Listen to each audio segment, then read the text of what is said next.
Selamat pagi sahabat Alkitab yang terkasih. Marilah kita mengawali hari ini dengan melakukan perenungan akan firman Tuhan.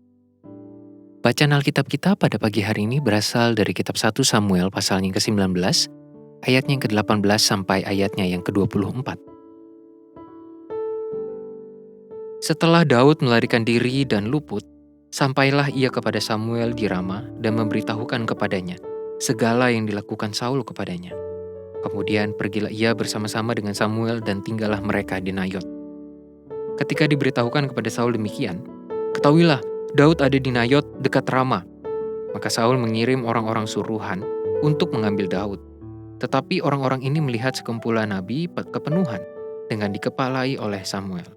Dan roh Allah hinggap pada orang-orang suruhan Saul, sehingga mereka pun kepenuhan seperti nabi. Lalu hal itu diberitahukan kepada Saul.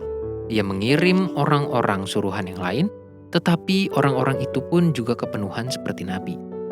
Saul mengirim sekali lagi orang-orang suruhan, rombongan yang ketiga, dan orang-orang ini pun juga kepenuhan. Lalu ia sendiri pergi ke Rama. Sesampainya ke dekat perigi besar yang di Seku, bertanyalah ia katanya, "Di mana Samuel dan Daud?" Jawab orang, "Ada di Nayot dekat Rama." Lalu pergilah ia ke sana, ke Nayot, dekat Rama, dan pada dia pun hinggaplah roh Allah, dan selama ia melanjutkan perjalanannya, ia kepenuhan seperti nabi, hingga ia sampai ke Nayot dekat Rama. Ia pun menanggalkan pakaiannya, dan ia pun juga kepenuhan di depan Samuel. Ia rebah terhantar dengan telanjang sehari-harian, dan semalam-malaman itu. Itulah sebabnya orang berkata, apakah juga Saul termasuk golongan nabi? Di dalam pelariannya, Daud memilih untuk mencari tempat aman bersama Samuel, seorang nabi yang diutus Tuhan untuk memberikan pemberkatan sebagai pemimpin bagi Daud. Keputusan itu adalah tepat, karena kita justru melihat bagaimana kuasa Saul sebagai seorang raja yang berikhtiar untuk membunuh Daud tidak dapat terwujud.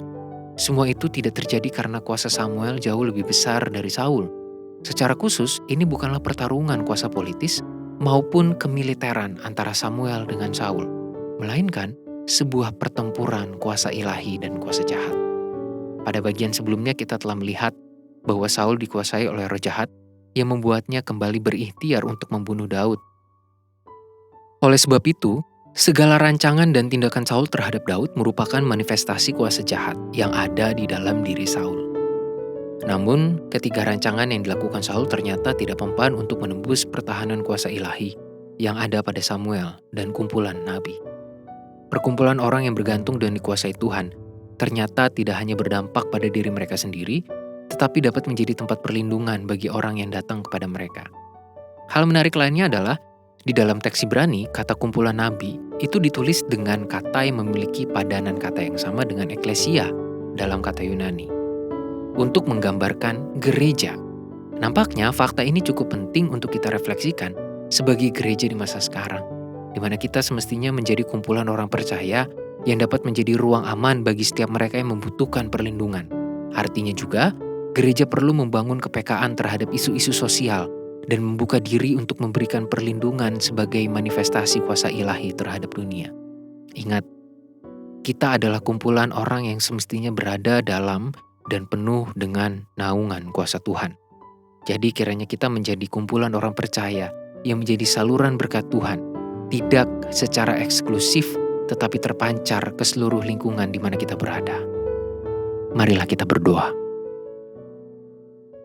Ya Tuhan, kami menyerahkan diri kami dan inilah kami sebagai kumpulan umat-Mu.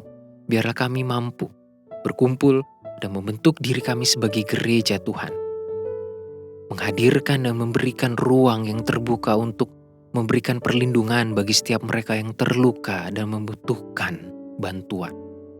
Biarlah kami memiliki kepekaan untuk cermat terhadap berbagai permasalahan sosial yang ada di sekitar kami, sehingga tanggung jawab kami sebagai umat Tuhan itu mampu terwujud dan menjadi saluran berkat Tuhan.